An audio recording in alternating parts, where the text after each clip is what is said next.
role of the agent bank? The role of the agent bank is basically to channel the funds from these banks to the borrowing customer, and then channeling back the amount or the principal that has been returned from this customer, this borrowing customer, to all these banks. He will also be keeping he most probably would also be the book. In case Citibank is also the book runner, he would also be keeping an account of the principal and the interest that has to be paid to RBS, Barclays, JP Morgan, Bank of America, and himself. Along with, he would also be keeping a book of accounts, what amount of interest and principal has been given to, what amount of principal has been given to the customer, and when and how the next installment of the principal is to be given, or when and how the next installment of interest is to be collected back from the borrowing customer. So that's the role of an agent bank, and which can also be which in most cases will also be the book runner.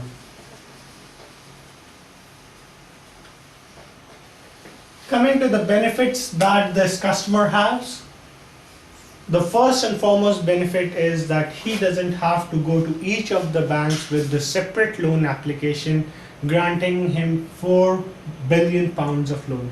He would only float one application that is of £20 billion. We will come to the entire process of syndication later, but just for understanding at this purpose, he only has to fill in one application of £20 billion, which Citibank would take it forward, contact all the other participant bank, and then would get that 20 billion loan approved for this particular customer.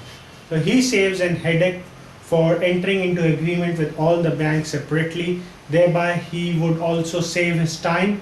He would also save, he will not get into the nitty-gritties of these things, and he can concentrate more on his business rather than only getting the loan or how to get the loan.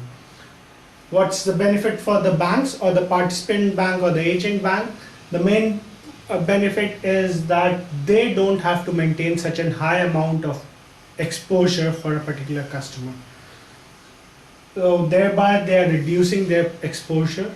They are increasing their liquidity also. They can use that the remaining part of the liquidity into other business ventures or other sectors or other industries or other customers, for that matter of fact. So both are happy. Customer is happy from the fact that he only deals with one bank. All the participants are happy from the perspective that they don't have to take so much of a risk for a particular customer. So this is the business of syndication. So where syndication comes in most handy. The most handy part of loan syndication is, generally it has been seen that it's not from the operations perspective that people go for loan syndication. Loan syndication people go when they have huge expansion plans, when there is a big merger and acquisition, because a particular fact about merger and acquisition is the amount you have to get the capital is very less. Because there's so many grey knights or so many competitors that would also be eyeing that particular business that you're going to acquire, that if you spend too much of time or too much of effort in getting the funds in order to acquire the new business, you may lose that business altogether. That has happened many a cases. Therefore, this is a smarter way where a particular bank, one of your designated banks, can get you a huge amount of money in particularly less amount of time. Generally, loan syndication deals are closed within a month, and that's how it gains so much of importance.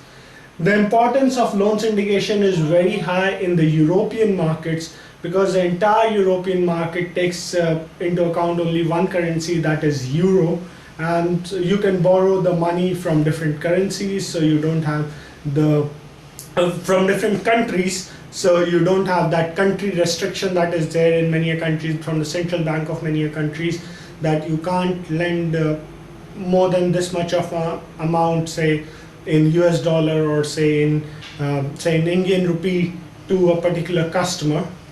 Similarly, you are also saved from the fact that you don't have to pay a very high amount of interest, because the interest in European markets is somewhat quite less, and in this recession it's also quite less.